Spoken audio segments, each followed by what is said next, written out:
While there has obviously been an explosion of indie games this generation, there's also no doubt that retro titles have also been abundant, whether in the form of glow-ups of various kinds or straight-up ports. While I played a ton of games on my SNES way back in the days of Blockbuster and other rental chains, and would walk by Aero the Acro-Bat often, I actually can't recall ever renting it, and I'm not positive it was by reputation. I guess it just never jumped out at me. Now, all these years later, having played it on Switch, I can't necessarily say those instincts were incorrect. Who knew that when I loaded it up and expected some alternative form of a classic mascot platformer that it would sort of work in that direction, but with what feels like a foot firmly planted in some classic arcade sensibilities as well. I must say that I found the combination a bit odd, though I suppose you could say it at least was on the more challenging side, but not necessarily in a good way.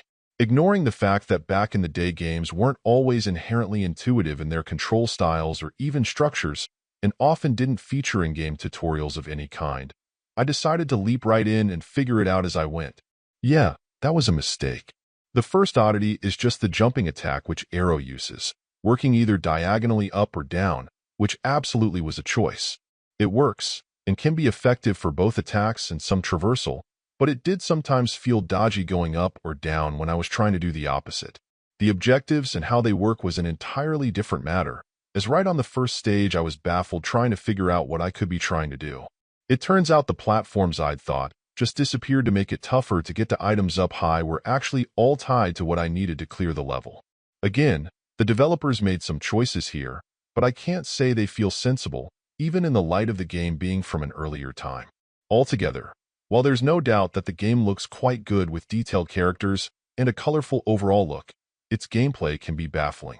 Sure, we've been spoiled with modern games giving us in-game tutorials and on-screen hints for critical items, but this feels like a game that went out of its way to provide no help or guidance whatsoever. I suppose to keep people playing longer, covering the same territory repeatedly rather than just moving to the next stage and having more fun. For folks with nostalgia for the title, I hope it scratches that retro itch, but for everyone else I'd say it's a pass other than simply appreciating a name from the past with its own unique approach to gameplay.